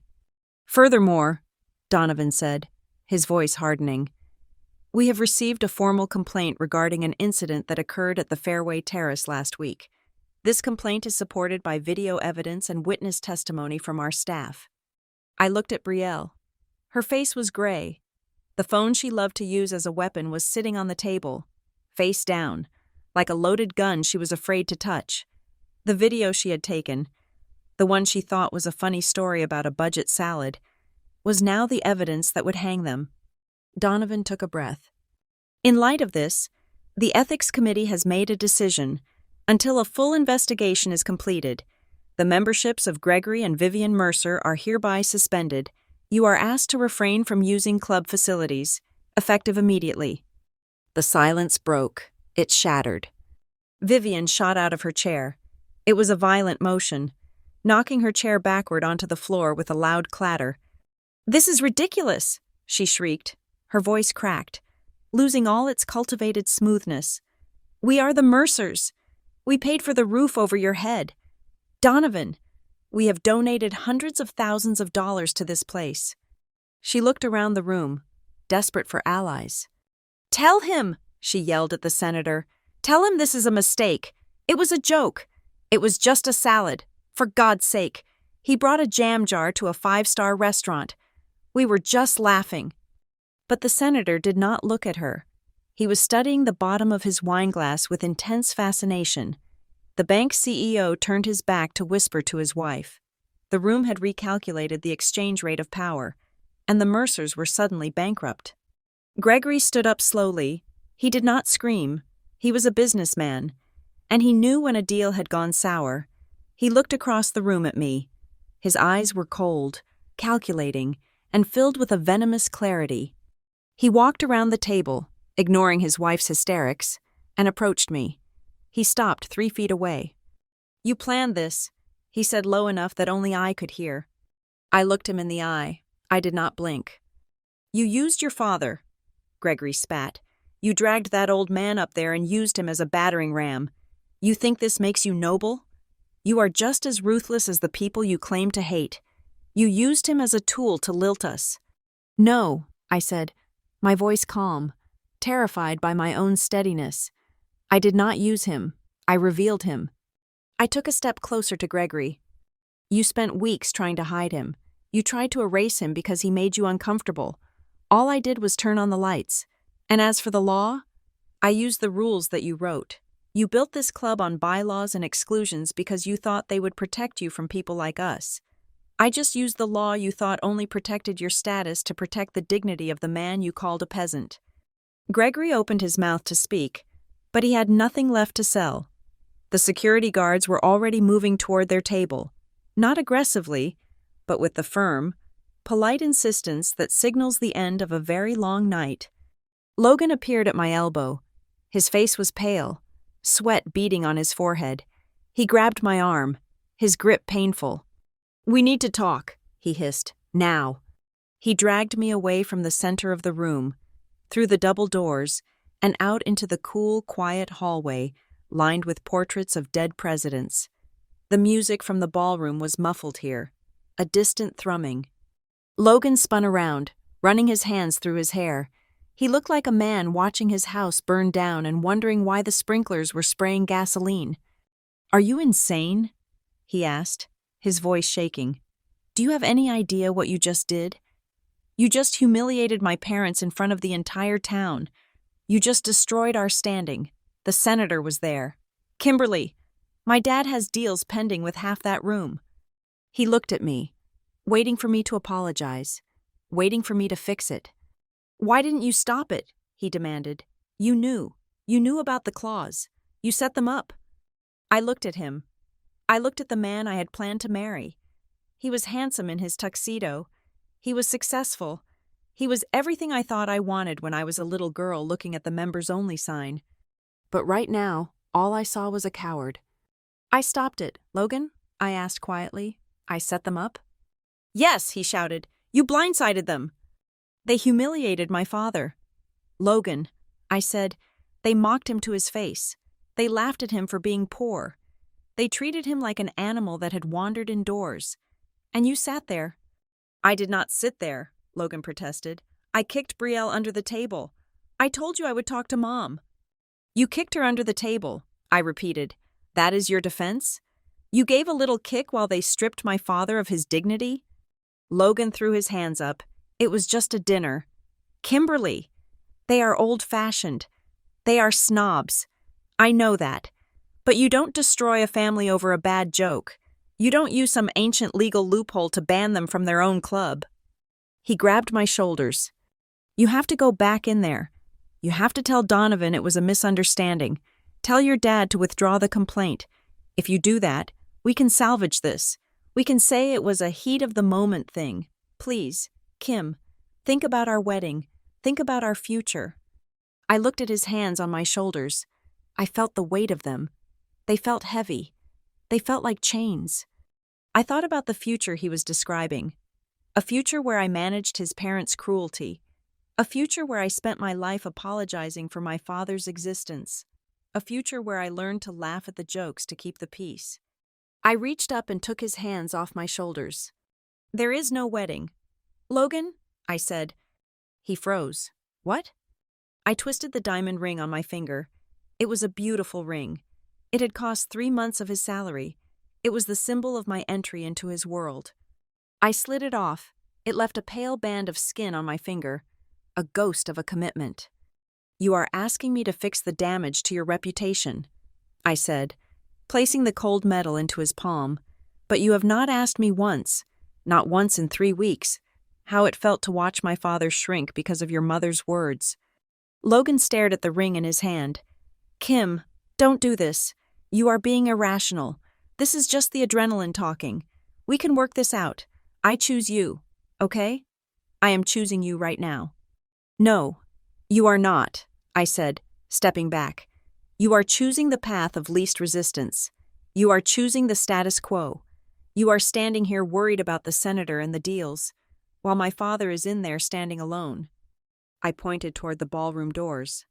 "I grew up in a house where we counted pennies, Logan, but we never counted costs when it came to loyalty. You grew up in a house full of crystal and velvet, but you are empty. I lived in that emptiness for 2 years trying to impress you. I am not going back." Logan looked at me, his eyes wet, his mouth opening and closing. He looked like a child who had dropped his ice cream. He didn't understand. He truly didn't understand how the world worked outside of his gated community. I turned around. "Wait," he called out. "Where are you going?" "I am going to get my father," I said without looking back. "And then we are going to get a burger, somewhere where the salad is free and the people are real." I walked back into the ballroom. The commotion had settled into a low, buzzing energy. The security guards were escorting a weeping Vivian and a stone-faced Gregory out the side exit. My father was standing by the stage, surrounded by a small group of people. Maya was there, talking to him. A few other members were waiting to shake his hand. He looked up when he saw me. He saw my bare finger. He saw the set of my jaw. He didn't ask what happened. He just held out his arm. "Ready to go. Member one?" I asked. He smiled. It was a real smile, the first one I had seen on his face in weeks. "Let's go home." "Kimmy," he said. We walked out of the Ridgeford Country Club, past the shocked faces, past the glittering chandeliers, and out into the cool night air. I didn't look back. I didn't need to. I knew the castle wasn't crumbling behind me, but the spell was broken, and that was enough. The days following the Founders' Gala were not chaotic. They were surgically precise. The new bylaws I had drafted, the ones Donovan Hale had read aloud with such trembling gravitas, were ratified by the General Committee less than 48 hours later. It was the fastest legislative action in the history of the Ridgeford Country Club, mostly because nobody wanted to be on the wrong side of the moral high ground. The suspension of Gregory and Vivian Mercer was indefinite, in the polite, coded language of the upper crust. Indefinite meant forever. They did not just lose their access to the golf course or the sauna, they lost their access to the network. The clubhouse had been their office, their boardroom, and their stage. Without it, Gregory found his calls to local zoning commissioners going to voicemail. Vivian found that her invitations to charity luncheons were suddenly getting lost in the mail. They had built their entire identity on the premise of exclusivity, and the universe had finally agreed with them. They were now so exclusive that they were excluded from everything. Donovan Hale approached me a week later. We were sitting in his office, the same room where I had spun the web that caught the Mercers. "Kimberly," he said, sliding a heavy envelope across the mahogany desk, "the board would like to extend a formal invitation. We want you on the advisory committee. As the representative of the Member One family." I looked at the envelope. It was an offer of power.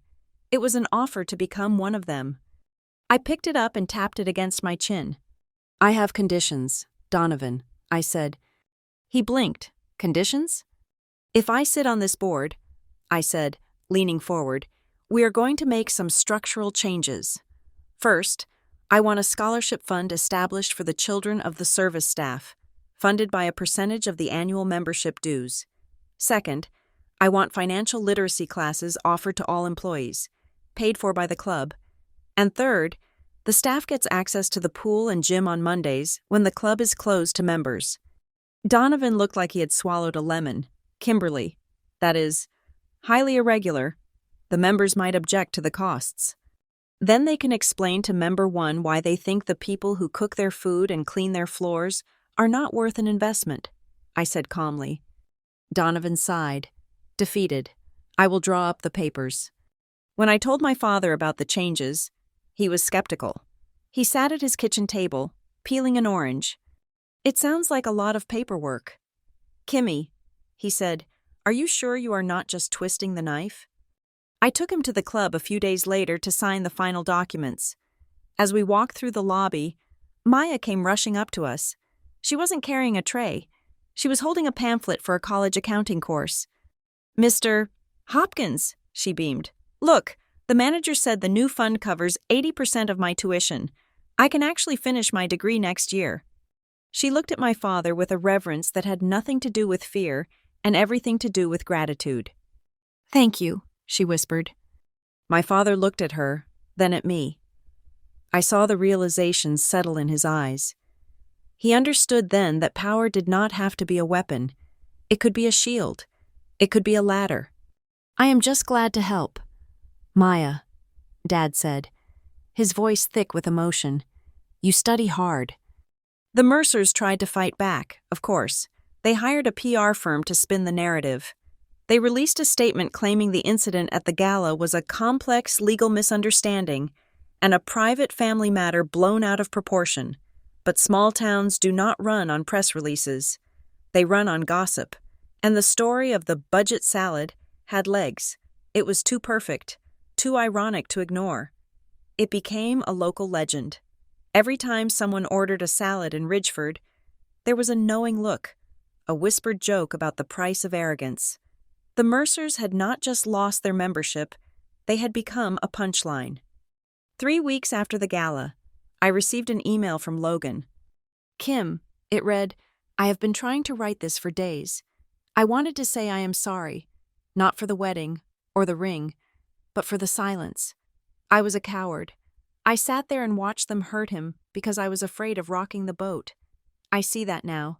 I hope you are happy. You deserve to be. I read it twice. I felt a pang of sadness, a faint echo of the love I used to have for him, but I did not reply. I deleted it. I realized that Logan was like a tree planted in shallow soil. He could not help that he had no roots, but I could not let him pull me down when the wind blew. Some people are lessons, not destinations. We moved out of the old house a month later. It turned out that my father, the man everyone thought was destitute, had been funneling his pennies into a singular dream for 20 years. He had paid off a small, weathered cottage near the beach in Harborview. It wasn't a mansion. It had peeling paint and a porch that needed sanding, but it faced the ocean. For the first time in my life, the silence in our home was not heavy. It was the silence of peace. It was the sound of waves crashing and the wind chimes my dad hung on the back deck. We didn't have to count coupons on Sundays anymore. We still ate salad, but now we ate it watching the sunset, knowing that nobody was looking down on us. I used my own savings and the bonus I got from Aurora Meridian, ironically, for demonstrating exceptional strategic vision, to start a nonprofit.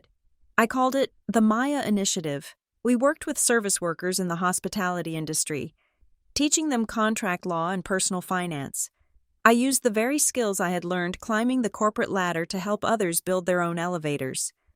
The Ridgeford Country Club underwent a quiet transformation. The gold-plated history in the lobby was rearranged. In a prominent corner, near the entrance where every member had to pass, they hung a new photograph. It was a black-and-white image from 1982. It showed a muddy valley, raw and undeveloped. In the corner of the frame, small and almost unnoticeable, was the signature of the man who had owned it. Elliot Hopkins, Member 1.